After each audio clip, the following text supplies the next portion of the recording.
जाको राखे साइयां मार सके ना कोई। ये दोहा, ये कहावत कही जा सकती है कि इस शख्स पर बिल्कुल सही फिट बैठती है, क्योंकि आप देख सकते हैं कि पीछे किस तरीके से आग की लपटें नज़र आ रही हैं। प्लेन क्रैश के बाद की ये वो तस्वीरें हैं जो अब एक एक करके सामने आ रही हैं। अगर आप यहाँ पर देखेंगे तो पाएंगे कि ये शख्स, जिसका नाम रमेश है, जो एकमात्र ऐसा शख्स है जो इतने बड़े प्लेन हादसे में अकेला बचा। सीट नंबर 11A इसके लिए बहुत लक्की साबित हुई, या यूं कहें कि उस सीट ने इनको एक नया जीवन दिया।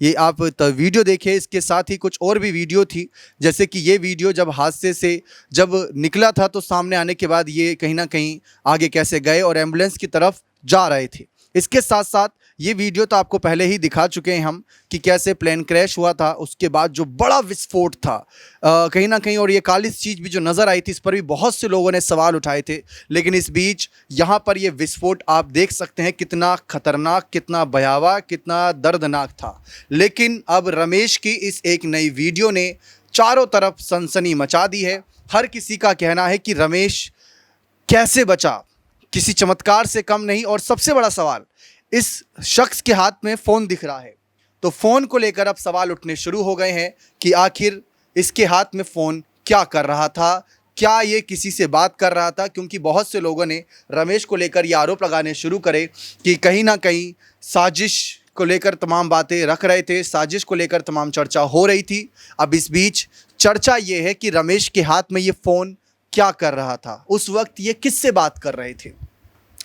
क्योंकि सोशल मीडिया पर आप जानते हैं अलग अलग विचारधारा के लोग हैं, अलग अलग तरीके से सवाल उठाते हैं। बहुत से लोगों के मन में ये होगा कि इसने क्या किसी को फ़ोन किया कि हाँ हो चुका है काम, या फिर ये किसी को जानकारी दे रहा था, या किसी से संपर्क साध रहा था, या जो इनके साथ इनका भाई था उसको फ़ोन कर रहा था कि तुम कहाँ हो।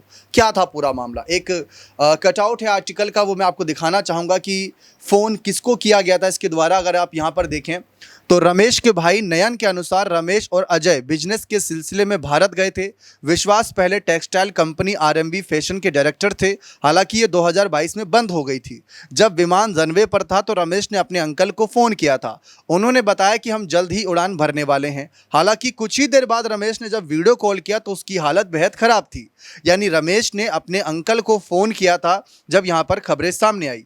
तो रमेश को ज़्यादा चोट तो नहीं आई थी, वह कड़ी निगरानी में बताया गया था। उसको कुछ दिनों में अस्पताल से छुट्टी भी मिल जाएगी, ये भी जानकारी सामने आई। लेकिन इस बीच जो ड्रीम लाइनर प्लेन था जिसमें सिर्फ एकमात्र रमेश बचे, जिनकी उम्र 40 वर्ष बताई गई थी, इसके साथ साथ कुछ और जानकारियां भी हाथ लगी जिसमें ये बहुत ही महत्वपूर्ण जानकारी थी। मैं आपको एक बार फिर से वह वीडियो दिखाना चाहूँगा जिसमें रमेश किस तरीके से पीछे लगी आग की लपटों से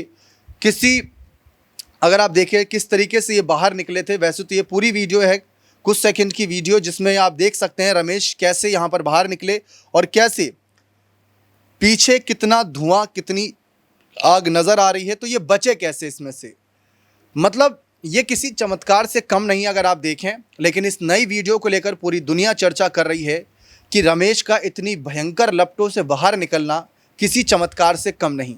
अब बचे कैसे, ये में हम पहले भी चर्चा कर चुके हैं और आपने इनके अलग अलग चैनल्स पर इनके बयान भी सुने होंगे। मैं आपको पढ़ के बता देता हूं कि इनके क्या सवाल जवाब थे, किस तरीके से इन्होंने जो बात रखी। हादसा कैसे हुआ, इनका जवाब आता है कि सब कुछ मेरे सामने हुआ, मुझे पता नहीं कि कैसे हुआ, मुझे विश्वास नहीं होता कि मैं कैसे जिंदा बाहर निकला। थोड़े वक्त के लिए लगा था कि मैं भी मरने वाला हूँ, मेरी आंखें खुली तो लगा कि मैं जिंदा हूँ। मैंने सोचा मैं यहाँ से निकल सकता हूँ और मैं निकल गया। सवाल, फ्लाइट के टेक ऑफ होते ही क्या हुआ। जब टेक ऑफ होते ही 5-10 सेकंड के अंदर लगा कि स्टॉप हो गया है सब कुछ, ये इनका जवाब था। बाद में ग्रीन और वाइट लाइट ऑन हो गई, फिर जैसे ही स्पीड बढ़ाई उसी समय गिर गया और धमाका हो गया। अब यहाँ पर सवाल आता है कि जब फ्लाइट हॉस्टल पर गिरी तभी आप बाहर निकले थे। तो इनका जवाब आता है कि मेरी सीट प्लेन के जिस हिस्से में थी वो बिल्डिंग के निचले हिस्से से टकराया था, जो ग्राउंड फ्लोर था। यानी प्लेन कुछ इस तरीके से इस स्थिति में हो गया था जिससे कि इनकी 11A जो सीट थी वो इनको मतलब उस स्थिति में ले आई कि ये ज़मीन से आराम से जा सकते थे। अब यहाँ पर इनका जो ये बयान सामने आया कि निचले हिस्से से टकराया होगा, ऊपर के हिस्से में आग लग गई थी, कई लोग वहीं फंसे, शायद मैं सीट समेत नीचे गिर गया था, मैं जैसे तैसे निकल पाया, दरवाज़ा टूट गया था और मेरे सामने कुछ खाली जगह दिखी तो निकलने की कोशिश की। दूसरी साइड पर दीवार थी, वहां से शायद कोई नहीं निकल सका। आंखों के सामने ही 2 एयर होस्टेस, एक अंकल आंटी और सब कुछ जल रहा था। अब आप पैदल चलकर वहां से आए? जवाब था हाँ। अब इनका जो पैदल चलकर आने का वीडियो भी है, ये वो वीडियो है जब हॉस्टल से ही अगर आप देखें तो ये निकल कर सामने आ रहे हैं। और जब निकल कर आ रहे हैं तो लोग यहाँ पर जो भीड़ है सबको पीछे कर रहे हैं ताकि आग की लपटों से वो दूर रहें। लेकिन इस बीच रमेश सामने आया, लेकिन इन लोगों को भी नहीं पता होगा कि ये इसी प्लेन का यात्री था। बहुत से लोगों को लगा होगा कि इस हॉस्टल में था तो बाहर आ रहा है, लेकिन ऐसा नहीं था। जब ये बाहर आया, लोगों ने इससे कुछ पूछा तो लोगों को पता चला कि ये तो प्लेन में ही था। सिर्फ एकमात्र यही शख्स बचा था। ये बाहर आने के बाद का वीडियो था जिसमें रमेश देख सकते हैं कि ऐसे इसके हाथ पर जो कहीं ना कहीं आप जले का निशान भी देख सकते हैं, क्योंकि इसका कहना था कि इसका बायां हाथ कुछ थोड़ा जल गया था और चेहरे पर जो एक तरफ गिरने की वजह से घाव थे वो साफ नज़र आ रहे थे। तो रमेश किसी तरीके से एम्बुलेंस तक गए और उसके बाद इन्हें कुछ होश उतना था नहीं। फिर वहाँ पर देख रहे हैं कि प्रधानमंत्री और तमाम बड़े नेता लोग सब आ रहे हैं, इनसे मुलाकात कर रहे हैं। और ये इतने बड़े दर्दनाक हादसे में कैसे बचे, ये किसी चमत्कार से अभी भी कम नहीं। मैंने इससे पहले एक रिपोर्ट दिखाई थी जिसमें बहुत से लोगों की कमेंट्स आ रहे थे जो लिख रहे थे कि हो सकता है कि ये साजिश के पीछे हो, क्योंकि लोगों की भावनात्मक चीज़ें इससे जुड़ी थी। तो ऐसे में जब उन लोगों के सवाल उठे तो बहुत से लोगों ने कहा कि इसकी जांच होनी चाहिए, इनका नार्को टेस्ट होना चाहिए। और अब सवाल भी उठ रहा है कि जब ये शख्स बाहर निकला तो इसके हाथ में फ़ोन था, ये किसको फ़ोन कर रहा था? तो मैंने आपको साफ बताया कि इसके अंकल के द्वारा, इसके भाई के द्वारा ये बात रखी गई कि जब हमने उससे कुछ देर बाद कॉल करी, बातचीत करी तो उसकी हालत ख़राब थी।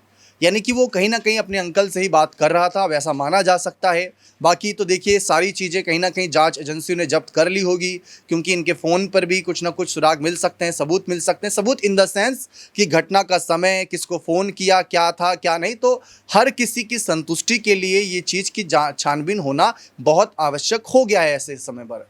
अब ये वीडियो देखकर पूरा देश हैरान है। वैसे तो एक सवाल मेरे द्वारा ही उठाया गया था और जिसमें हमने ये चर्चा करी थी कि जब ये प्लेन गिर रहा था, अगर आप देखेंगे जब ये प्लेन ऊपर गया और नीचे जा रहा, जो आर्यन अंसारी ने ये वीडियो बनाई 17 साल के लड़के ने, तो अचानक से ये काली सी चीज़ उड़कर सामने आई थी। तो बहुत से लोगों ने कहा था कि ये हो सकता है कि रमेश कूदे होंगे। किसी ने कहा कि जब ये फ्लाइट टकराई होगी तो उसका टायर या जिस बिल्डिंग से टकराई होगी, पानी की टंकी या कोई मलबा जो है हिस्सा ऊपर हवा में उड़ता नजर आया। जो आपकी स्क्रीन पर आप देख सकते हैं यहाँ पर कि प्लेन के टकराने के बाद अचानक से दिखा था। कबूतर पंछी तो बिल्कुल नहीं है भाई, इतनी धूप और इतना बड़ा प्लेन इतना छोटा सा दिख रहा था, तो ये सवाल तो उठना लाजमी बनता ही नहीं। तो रमेश का बचना फिर से मैं कहूँगा किसी चमत्कार से कम नहीं। और अब ये जो वीडियो सामने आ रही है, अगर ये रमेश खुद भी देखेंगे और पीछे आग देखेंगे, इतनी भयंकर आग, क्योंकि आप खुद सोचिए कि चले ठीक है ये प्लेन जब नीचे गिरा होगा तो ये ग्राउंड फ्लोर की तरफ आ गए और इनकी सीट भी गेट के नज़दीक थी, तो इन्होंने सीट बेल्ट खोली और उसके बाद ये बाहर निकल गए। लेकिन ये वीडियो देखकर हर कोई दंग है। बहुत से लोग इस चमत्कार मान रहे हैं, बहुत से लोगों के मन में अलग अलग सवाल हैं। अब आप बताइए कि क्या कहना चाहेंगे इनके बारे में। कमेंट्स में अपनी राय जरूर रखिए। बहुत बहुत शुक्रिया।